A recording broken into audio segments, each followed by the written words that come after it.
So listen to this. An upstart crow, beautified with our feathers. Wow, what a line, right? It's this incredibly bitter accusation, and get this, it was published from beyond the grave. This single sentence is one of the most electrifying, kind of mysterious insults in all of English literature, and it was aimed at a young, rising star, which, of course, raises a pretty big question. Just who was it? Who had the nerve, the wit, and, let's be honest, the sheer jealousy to take the first public shot at William Shakespeare? You know, the guy who would eventually become maybe the greatest writer in the English language. Okay, let's really get into this. And the answer isn't just some random piece of trivia. Not at all.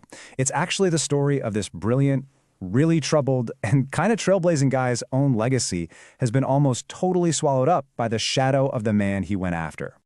The man's name was Robert Greene. In the late 16th century, this guy was a literary superstar. Seriously, he was known for his amazing prose and this just biting wit. He was one of those guys who lived hard, wrote fast, and made a lot of enemies along the way. But before he became famous for being Shakespeare's first big critic, he was actually something way more important. He was a pioneer. No, really, think about it. In an age where writing was mostly just a hobby for rich gentlemen, Robert Greene was helping to invent a whole new kind of career. And here's the thing you've got to understand. Greene was one of the very first people in England to actually earn his living entirely with his pen. I mean, this guy was a machine. He was churning out plays for those wild London theaters and pumping out romance novels for the new growing market for printed books. He totally got the market, and he wrote exactly what people were desperate to read. And boy, did they want what he was selling. So, before we jump into that famous attack, it's super important to get this. Robert Greene was a huge deal all on his own, a real literary force. Okay, for example, let's talk about his bestseller, Pen Dosto. This thing was the page-turner of its day. I'm talking a super dramatic story about a king who goes crazy with jealousy, accuses his wife of cheating, abandons their baby daughter, and then, of course, everything gets sorted out years later. Does that plot ring a bell at all? It should, because here's where it gets really interesting. You can draw a direct line from Greene to Shakespeare. I mean, Shakespeare didn't just borrow a few ideas here and there. He basically lifted Greene's entire plot for his play, The Winter's Tale. It's a perfect example of how influential Greene's storytelling really was. Shakespeare was, quite literally, standing on his shoulders. And it wasn't just novels. Greene totally conquered the stage, too. His play, Friar Bacon and Friar Bungie, it was a blockbuster. It had everything the audiences back then went crazy for. You had comedy, you had romance, a little bit of magic and the supernatural, all centered on this brilliant magician who's trying to build a talking head made of brass. I mean, come on. And on top of all that, he also mastered this whole other genre, the pastoral romance, with stuff like Menaphon, full of shepherds, nobles in disguise, lots of mistaken identity. The point is, the guy had incredible range.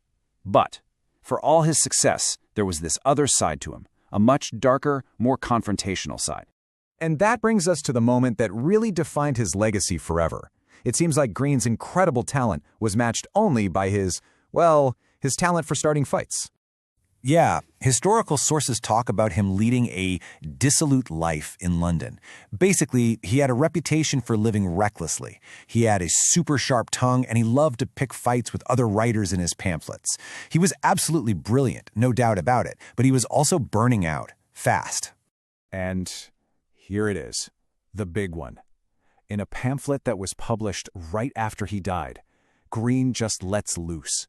He's warning his buddies, the other playwrights who all went to university, about this new threat on the scene.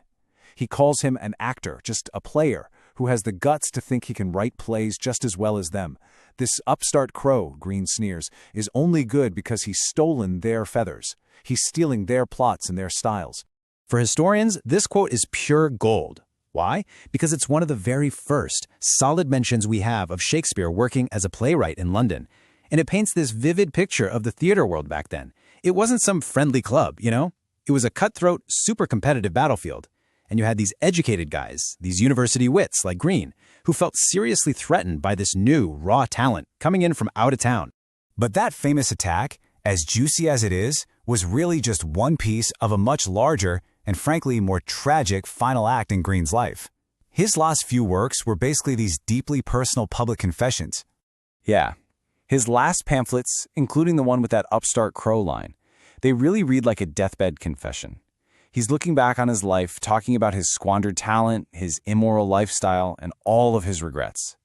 It's almost like a public performance of repentance, where he's begging other people not to make the same mistakes he did. And because they were published after he died, they just feel so incredibly raw and honest. They give us this rare, really sobering look into the personal struggles, the financial struggles of being a writer right at the dawn of the publishing industry. This was the real human cost of trying to make a living in the literary trenches. So, where does that leave us? How should we remember Robert Greene? Is he just some footnote in Shakespeare's biography? Absolutely not. The answer is a hard no.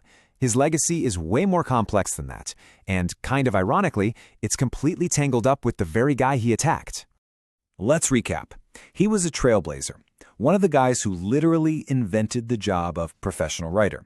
He was a hitmaker who wrote stories so good that Shakespeare himself couldn't resist borrowing them. And yeah, of course, he was the guy who wrote the first and most famous takedown of the upstart crow, which gives us this priceless, behind-the-scenes look into their world. And all this leaves us with a pretty provocative question, doesn't it?